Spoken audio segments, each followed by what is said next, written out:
Welcome to the World Nomads podcast, delivered by World Nomads, the travel lifestyle and insurance brand.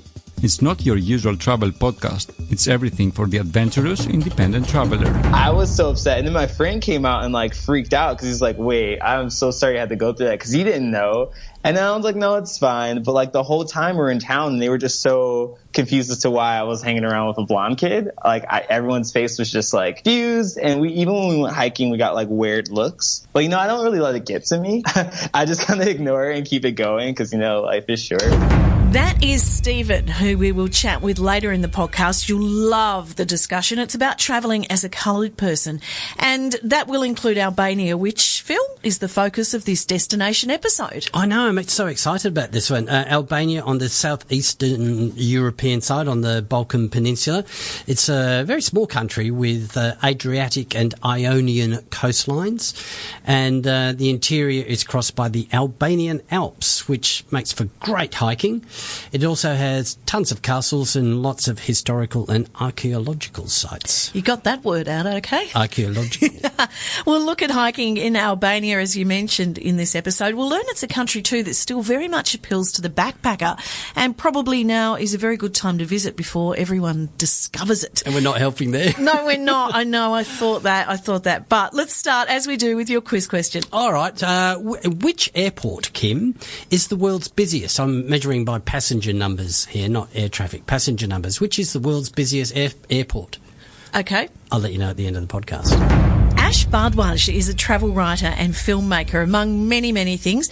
He makes videos too for World Nomads. And in this chat, Ash shares with us a story involving Ed Reeves, who is an Englishman who'd visited Albania to research a World War II Special Operations executive mission. Given Ash's connections to the military and a love of walking in the mountains, he planned a trip with Ed to retrace the British route of those troops. So, Ash, what is your connection to the military? So I'm not in the regular army. I'm in the British Army Reserve, which is kind of the part-time army. And I nearly joined the regular army when I left university. I was finishing my degree. I did a degree in philosophy, which makes me professionally unemployable. And I was looking for something to do, and I did one of those career assessment tests, and it popped up with the army. So I nearly joined the army at the age of 21. But I, in fact, went straight to do a ski season in France and then to go to Australia to become a jackaroo. So I went off to Australia to be a jackaroo, and then I went to New Zealand to be a cowboy. I went to Australia to be a jackaroo, and then I went to New Zealand to be a ski instructor. I played rugby in New Zealand and trained as a ski instructor. And then through that, I was just enjoying myself far too much, and went back to ski instruct in Europe. And then moved into video production and journalism and writing. I just had far too much fun to join the regular army. So I eventually joined the Army Reserve at the age of 31, which is quite an old age to be joining the army. When I moved to New Zealand, that was certainly when I started to try and explore the outdoors more. That was one of the things I intended to do there. And in fact, the very first time I went into the outdoors, I was utterly unprepared. I got some boots and some kit and headed up towards the Southern Alps, out towards the Aspiring Range, and had a very miserable night out on my own when I realised I didn't have proper navigational skills but could follow a path. So that was my first experience out there. Turned around and came back, not particularly rugged. But through then going off to do things in the army, you basically spend most of your time in miserable wet woodblocks in southern or indeed northern England, and learning how to carry heavy things on your back. That's mostly what you do. So you sort of develop some of the skills that become quite useful for when you go and do expeditions. And I think the most useful skill that you learn in the army is the ability to hang on through what you do in all of your elements of training.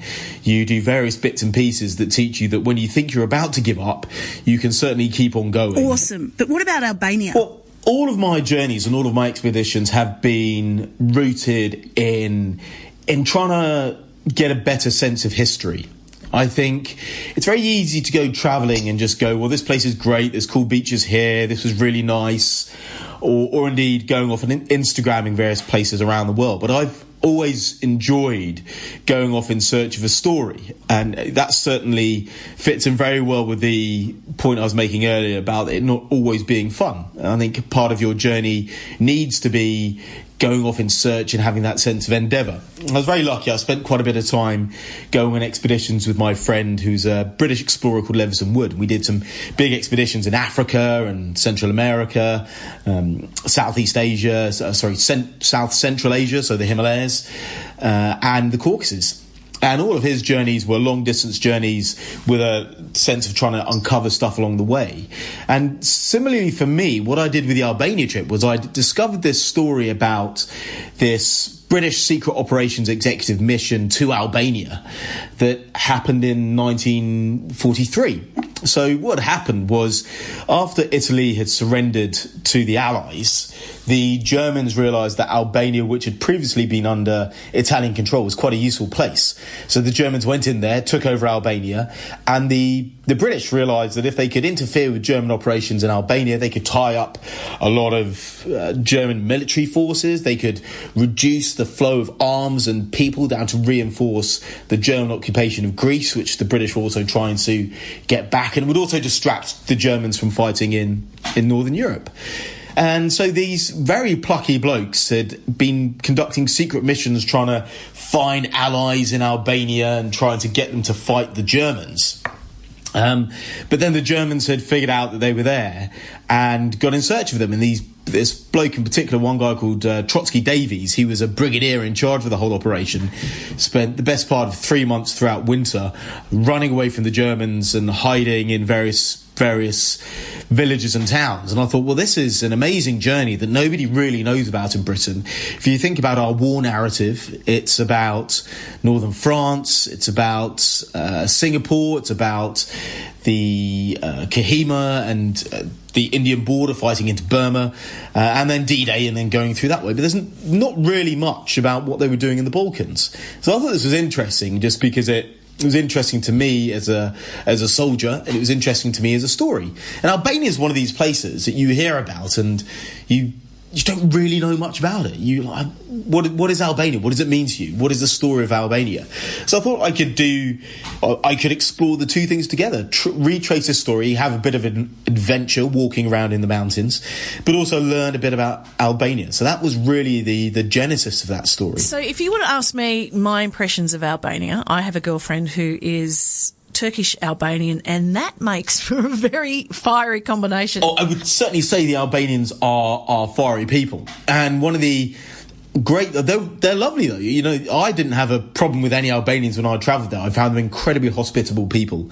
I found Albania to be a lovely country, and Tirana is a very charming city, and the mountains are stunning.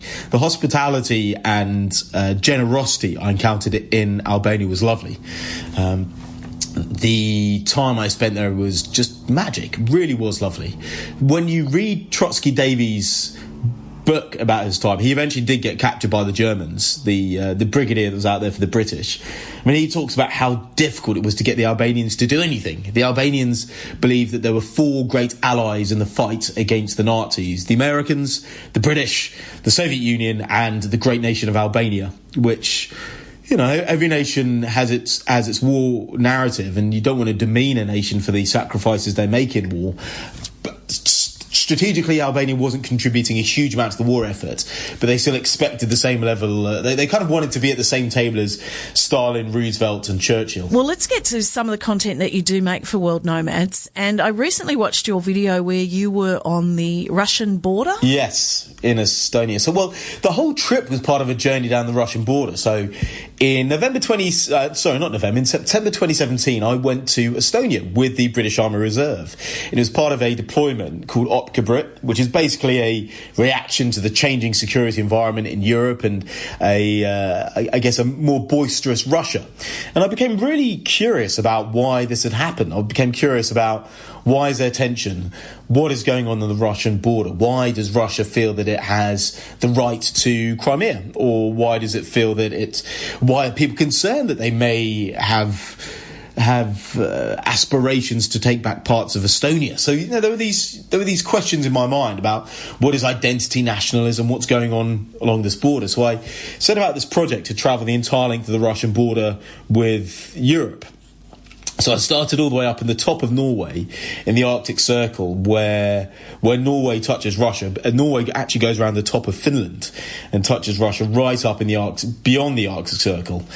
And I travelled all the way down through Finland into Russia by St. Petersburg, then Estonia, Latvia, Lithuania, Kaliningrad, which is this other bit of Russia, then through Poland, Belarus, Ukraine, Transnistria, which is this fascinating little sliver of land between Ukraine and Moldova, into Moldova, then back to Ukraine and eventually down to Crimea. So the Russian border was kind of my eternal shadow companion on this journey. It was the thing that I was there for, or the reason for this whole journey. And in Estonia, there's this fascinating place called Setomaa. So what happened was Estonia was occupied by the Soviet Union in 1939, and the Germans took it for a bit of the war, and then the Soviet Union took it again. And lots of Russians moved into Estonia during that time. And then when the Soviet Union ended, there's a patch of Estonia that got taken into Russia. What that meant was this region that was ethnically distinct within Estonia called Setomaa was cut in half. And the people that lived in Setomaa were suddenly cut off from half of the land. They had a choice. Do you move to Estonia or do you move to Russia? And that was the story that I went there for. And then there was the video on the reindeer herder. Oh, yeah. And Anna Louisa. Yeah, she's absolutely great, isn't she? Ash, as you were wrapping up, you said that she gave you a lot to think about, and I really wondered what you actually meant by that. Well, I think, for her, she has a deep connection to the land and to those animals in particular. It's part of her heritage. Her grandmother, she talks about repeatedly, was clearly an extremely influential person in her life. And it was her grandmother that gave her her first reindeer, gave her the reindeer mark, taught her how to be a reindeer herder. So for her, being a reindeer herder is not just a job, it's this connection with this identity that goes back, and this identity of who she is as a person, this connection to herself and her heritage and her family, and the things that matter to her. So I think when you think about work, so many jobs that we have in the world and so many of the things that we do are quite meaningless. You think, if my job disappeared, would anybody really care? And you think, does my job really matter to me a huge amount? So, work is something we have to deal with and we have to do, but does it connect with our soul and does it matter to the world? For Anna Louisa, her work connects her to the environment. It's physical. It's something that gives her a real sense of mortality as well, because she's very aware of the fact that these animals die. She has to slaughter them. She cares for some. So it gives her a real sense of understanding the reality of life. But also it has this deep personal thing for her, as well as the fact that it's a very tangible job. The reindeer would not survive, or people would not eat meat, or they would not get reindeer fur if she did not do her job. So I just got a really strong sense of the importance of what you do and how you pass your time. And then that's very much the vocational aspect of it. And then the being in the wilderness, the way she talks about the work and how hard it is, and how from one season to the next things can change. If they have a very hot spell, then they can't get the reindeer to the pastures they need them to, or the snow melts and then it freezes over and then they can't get to the moss underneath. And all of that just made me realise how disconnected I am from nature in what I do. So it's approaching winter here in England, but I can turn the heating on, and if there's a cyclone somewhere in the world, it doesn't matter. I can still go and get my fruit and veg from the supermarket, or I can still go and get my chicken. I'm so disconnected from the reality of things. And, my work, I love my storytelling and I love finding ways of sharing these ideas, but it's quite different to the tangible reality of the work she does. And And just like that, Ash has given us a lot to think about. Links to those videos he created for World Nomads in show notes. Now, Christina-Tunnah is the head of the Americas for World Nomads. She's been a guest on the podcast previously, Phil, a few times now. A couple of times, yes. Yep. But we have her back this time for a fireside chat about Albania. Thanks, guys. Great to be back. You'll be getting your own show soon. Oh, yeah. Well, 3 times now. That's it. Talk to my agent.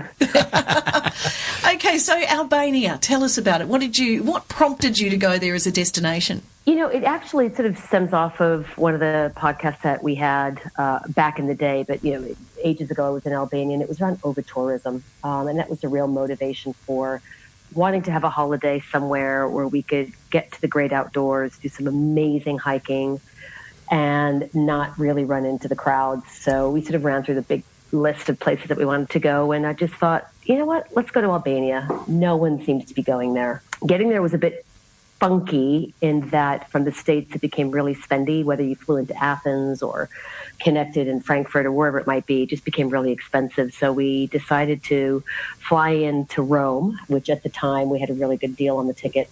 And we basically overlanded our way and took the ferry over from, I think on the way over, we took it from Bari to the coastal port town of Durrës. From there, we basically took a cab.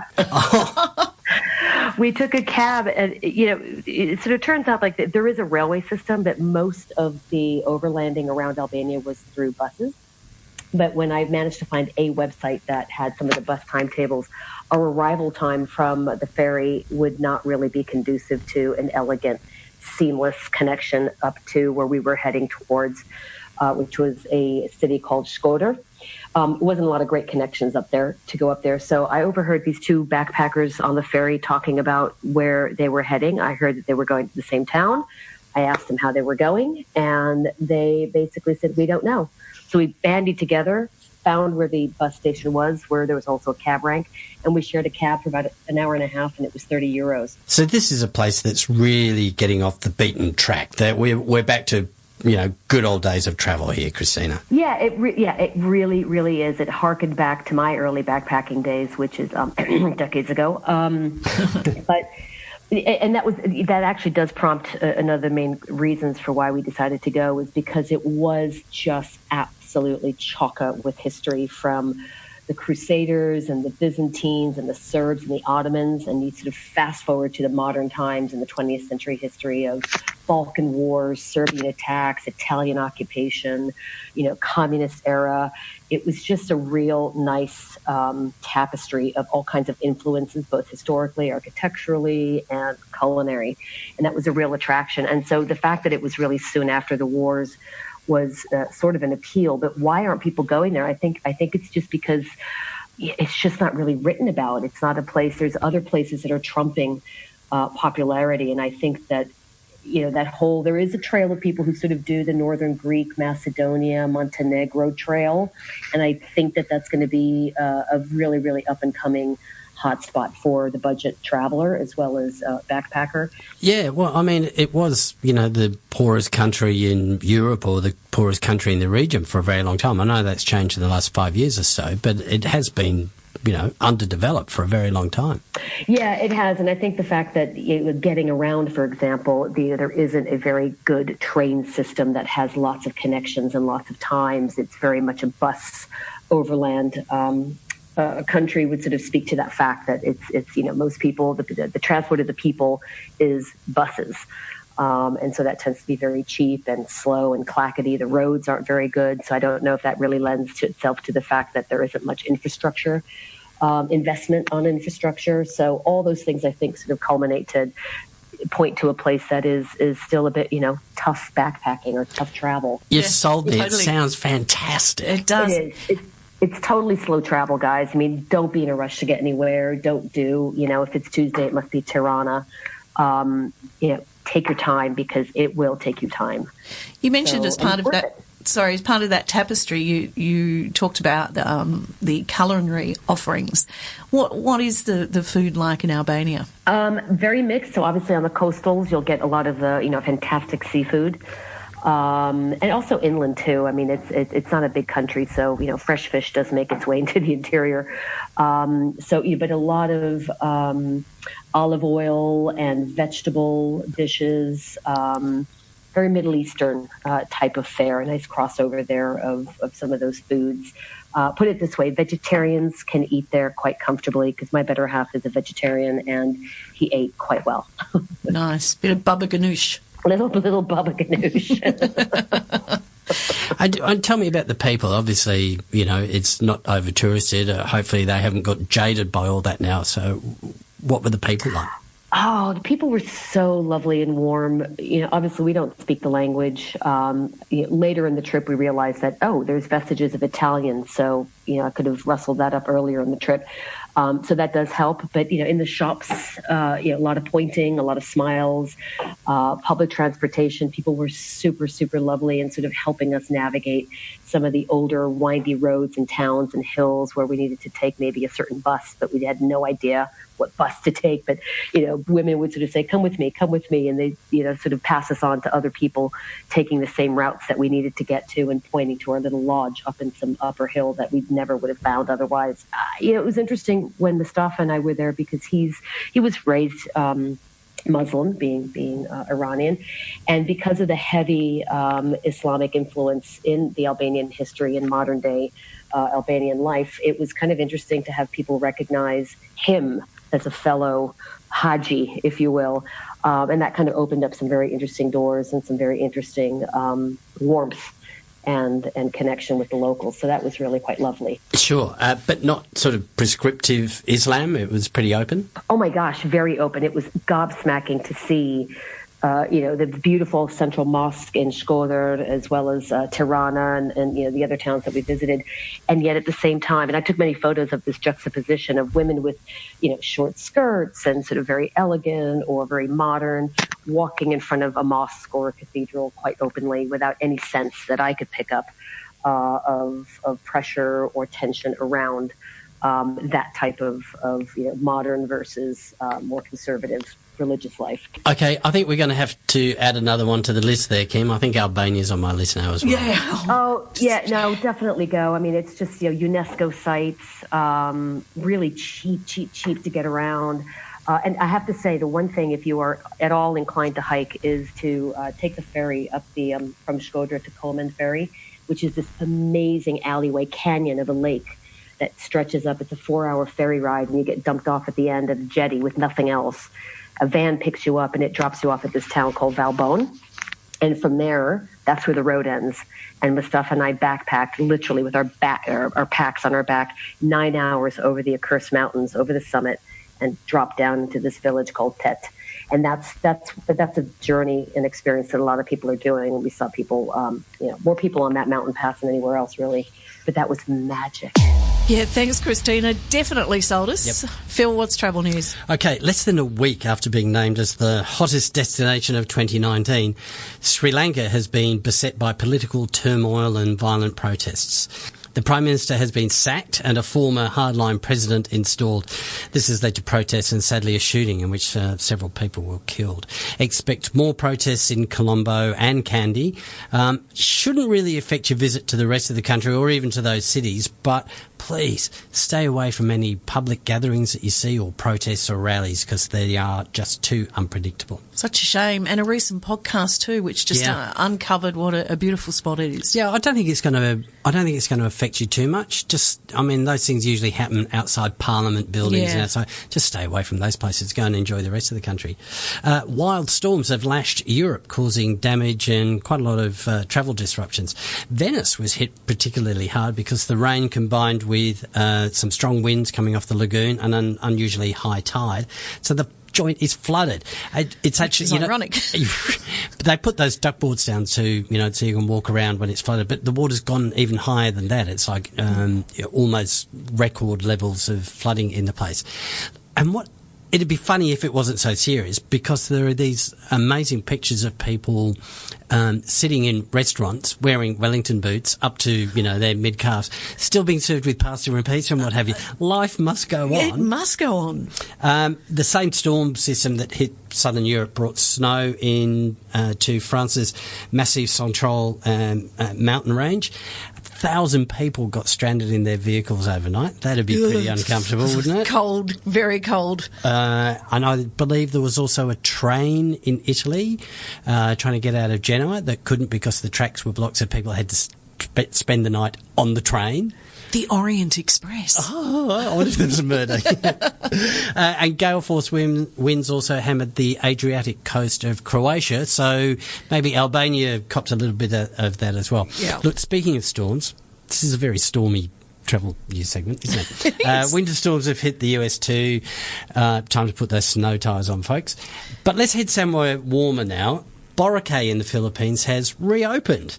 The island resort was closed down by the government after their Philippines president declared it a cesspool, and it literally was, due to overcrowding and poor infrastructure. Raw sewage was going straight into the water, that sort of stuff. Anyway, 6 months of cleanup has happened, and it's been reopened to the tourists. Under new rules, visitors, there's only going to be allowed 6,000 a day, and they're going to be asked to sign a pledge before they step onto the island to follow all the new rules, including disposing of your waste properly, a ban on liquor, smoking and bonfires, parties on the beach, and to act more responsibly. I don't mind that. That sounds pretty good to me. Finally, what is expected to become the world's biggest airport has opened. The new Istanbul airport is very sleek and modern, covers 19,000 acres, that's 76 square kilometres, and it will handle 90 million passengers a year in the initial stage. But that number is planned to rise to over 200 million passengers. Now, it's going to overtake the airfield that I have asked you about in the quiz. The world's busiest airport. It will become the world's busiest airport, taking over from... We won't. Yeah, nope, find out until the end of the episode. Well, Phil, in previous podcasts, the World Nomads podcasts, we've touched on lots of topics, travelling with children, travelling solo, travelling with a disability. But what about travelling when you're a person of colour? And I come back to your favourite travel quote from Mark Twain. Yep, my favourite one, yeah.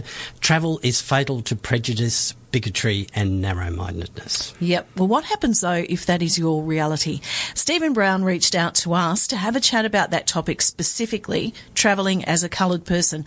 Look, is that the right term? Even now I'm worried about how I should phrase it. A lot of people say traveling while black, traveling while African American. Like, both terms work interchangeably.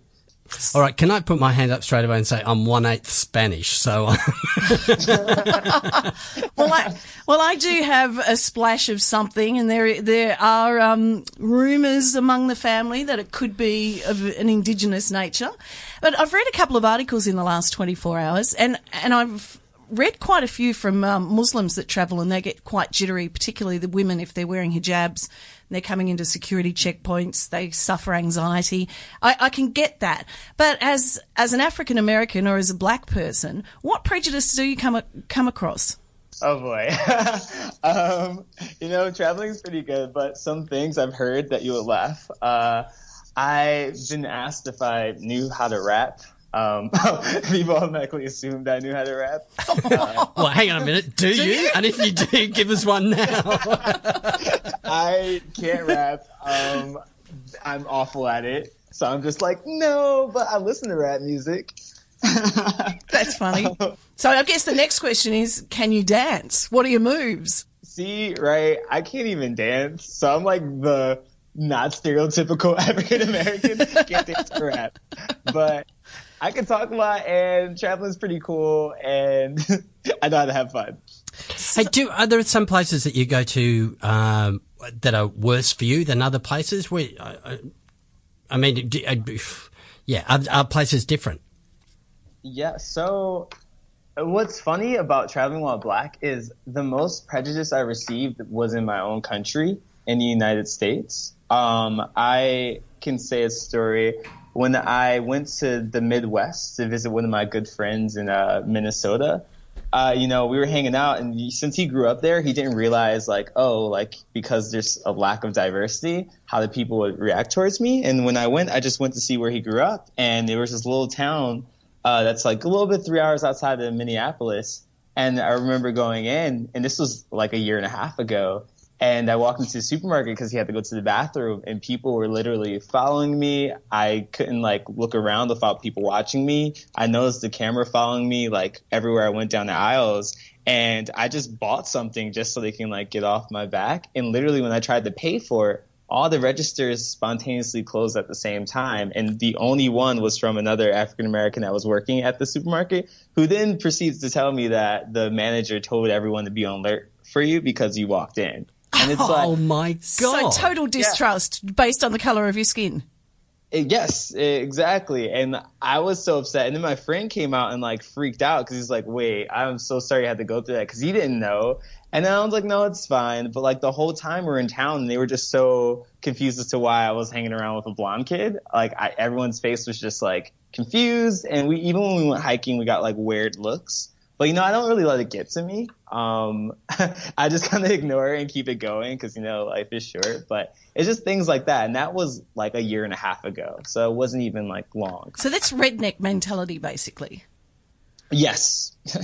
So I've also read, I think it was last year, in Greece, of all places, there was a racially motivated bashing of an African-American tourist. Have you ever been amongst anything like that, or know of your mates that have? I haven't personally, and I lived in the Mediterranean for 7 months in Cyprus, which is next to Greece, and I was actually treated really well. I didn't experience anything. It was all positivity, especially from the Greek people.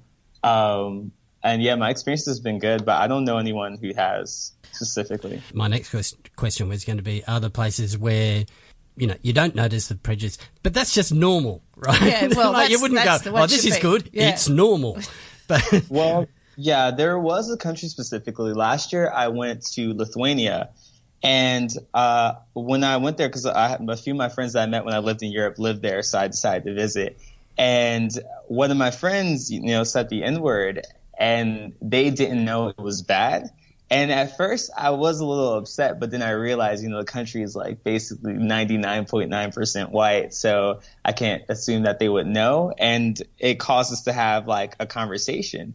And we all spent about 4 or 5 hours, and I was literally explaining in detail why the word is bad, the history, and everything like that. And within a conversation with me and 7 Lithuanians, they understood. And then from then on, they were telling their friends, and their friends were telling their friends. And because of that, easy conversation about it, they know never to say it, the history behind it, and why it's important to know about prejudice against African Americans and what we go through. There are countries too where people haven't seen a black person. Yes. Yes.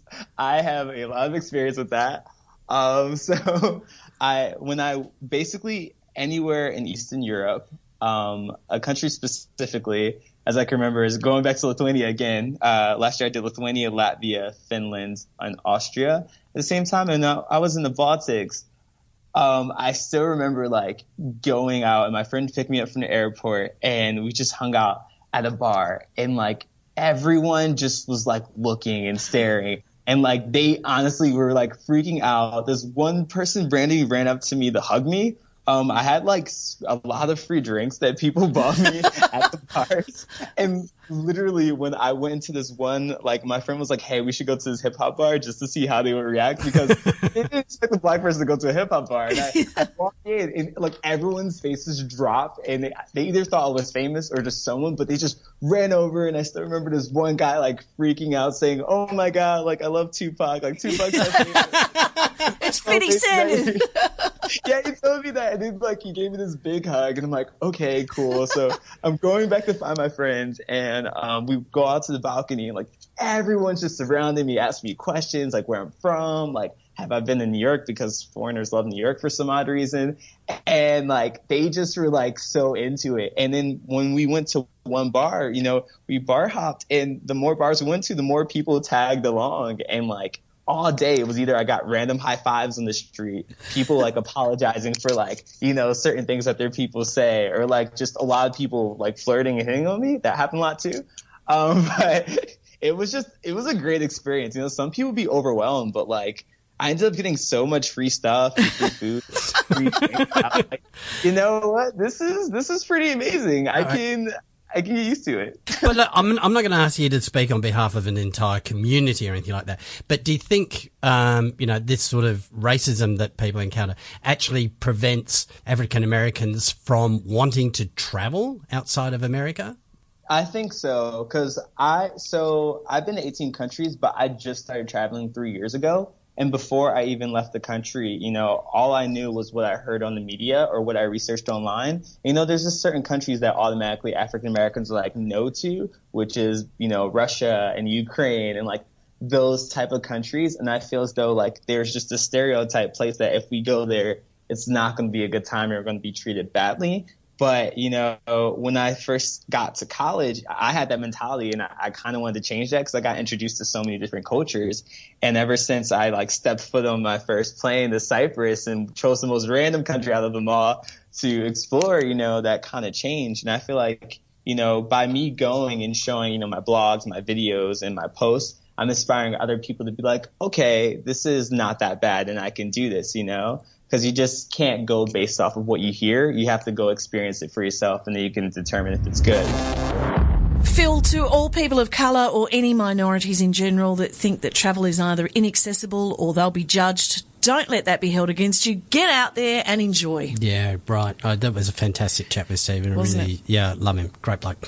Look, if you're wondering about travel to Albania as a coloured person, there are plenty of forums and blogs available discussing this topic for pretty much every country. But one woman asked her black African friend who lives in Albania's capital the question recently and was told her mate has never experienced any form of racism in Albania in the 5 years or so that she's been there, and she feels safer there than when she lived in Sweden. It's great to hear.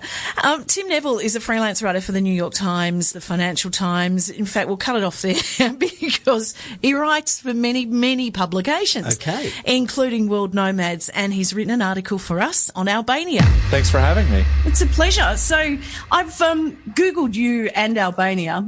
You just type in Tim-Neville, Albania.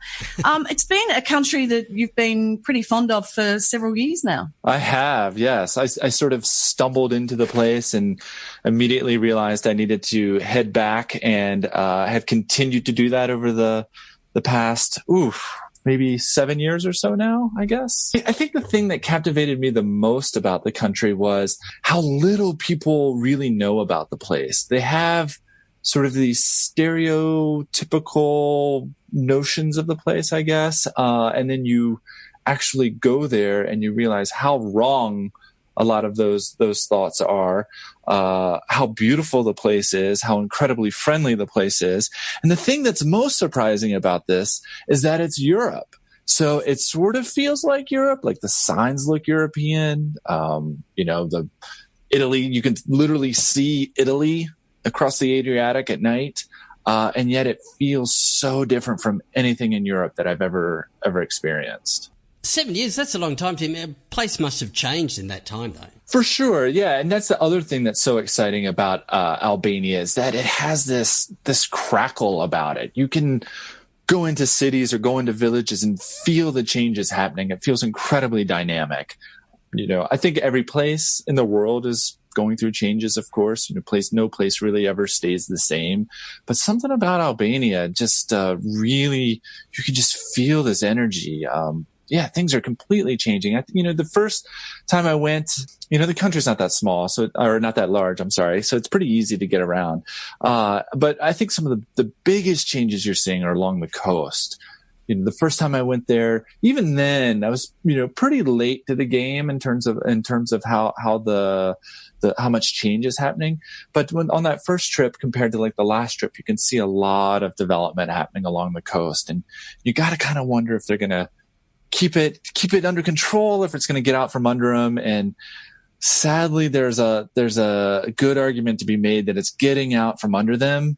Fortunately, at the same time, you can also highlight several attempts, some really cool cool things happening to try to maintain what's special about the country. They're coming off a low base though, mate. They were one of the poorest countries in the region for a while. So you can kind of understand why when the tourism money turns up that they're going to grab it with both hands, really.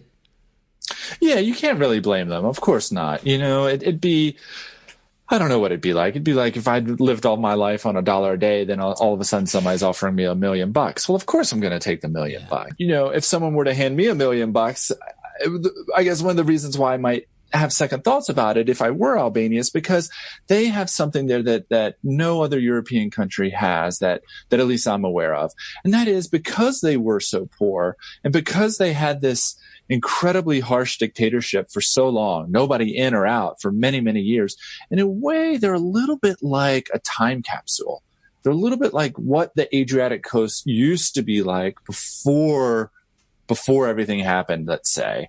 So you have these pockets along the coast that are just like Italy, let's say, or just like Greece, but without the development, where it's this naturally beautiful place. And so, I mean, what's that worth? So those are the sorts of things that they're wrestling with. And it's what makes it so exciting for a traveler right now. At the start of the podcast, we mentioned that it appears to be undiscovered, and both Phil and I felt pretty guilty that we're sharing it with the rest of the world. That it's still undiscovered? I would say that the word is definitely out about Albania. It's funny. I've had several people write me kind of out of the blue, just saying, "Hey, we're thinking of going to Albania. What can you tell us?" Whereas before, I don't think. No, so it's hard to gauge something like that, but you can tell that they're definitely welcoming more tourists. You see more things, more travelers. You see more services for them. It's still very, very much undiscovered or so. And as far as like feeling guilty about that, I can understand that, of course. At the same time, from the Albanian perspective, they're super excited to have people come visit them. And in a way, they can't. One of the most surprising things that I've seen over the years is how they can't quite really believe that people want to come see them. So there's still sort of this novelty aspect where you show up and they're sort of like, wait, you're traveling around Albania? But I mean, Greece is right there, right? And Croatia's right there, and Italy's right there. But you're coming to my country? So they have sort of this little bit of surprise in some way, but they are incredibly, incredibly hospitable and thankful and just unbelievably welcoming, let's say. It's very hard to buy your own meal there sometimes. Without a doubt, you sit down in a little seaside restaurant and somebody's going to buy you a drink. It's just, it's incredibly friendly. So, in terms of, whether you should feel guilty about getting the word out there or not, I think Albanians themselves would argue quite stringently with you on that. You see obviously Turkish influences. The Turks were there for 500 years. So that's embedded itself in everything from the cuisine to the architecture. Then you have that communist era. And unlike a lot of places in sort of ex-communist Europe, the Albanians have been a little bit slower, let's say, to rid themselves of some of that, some of those landmarks and statues. And so you still get a kind of a good feel for what the place looked like then. Of course, it's, everything's been painted and, a lot of statues have, of course, come down, but you still get a good feeling that, what it was like, under those days. Of course, it's very, very, very different, very different. So I'm not trying to suggest that it's still like that by any means. But it is very eye-opening, let's say. That nostalgia for those sort of, Soviet symbols, it's like, they're really cool now, but Jesus, we hated them at the time, didn't we? Yeah. And so that's something also that's really interesting is that there are no real Soviet symbols. Like the Albanians were their own thing, which makes them really interesting, in my opinion. They broke ties with the Soviets. They broke ties with the Chinese.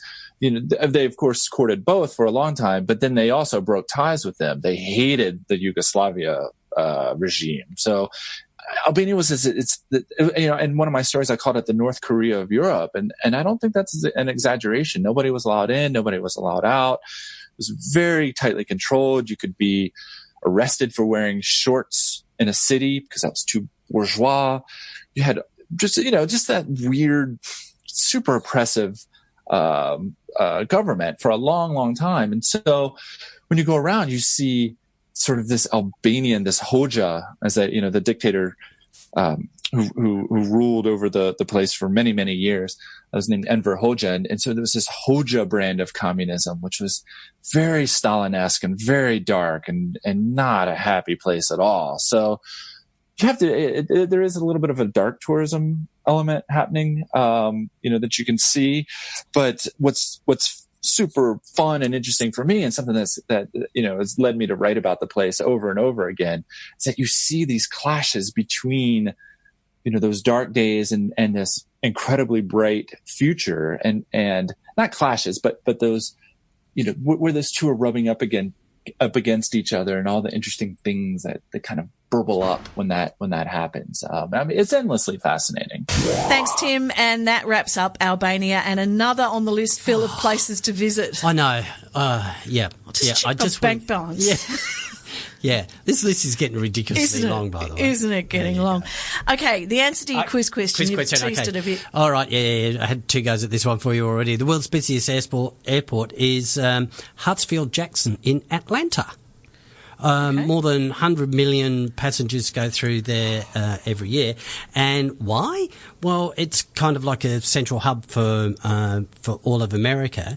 And according to the airport itself, 80% of the population in the US is within 2 hours of the airport. So it's like a really major sort of hub that goes through there. I can't deal with that amount of people. Yeah, well, wait until Istanbul gets going. Seriously, 200 million people a year going through an airport. All I can do is laugh. I know. I wonder if you're going to be able to find a seat. That's the kind of thing that goes through my head, yeah. Or the loo. You can download the episodes from iTunes or the Google Podcast app, or ask Alexa and Google Home to play the World Nomads podcast. Next week, Polar Exhibition leader Lauren Farmer in another of our Amazing Nomads episodes. See you then. The World Nomads Podcast. Explore your boundaries.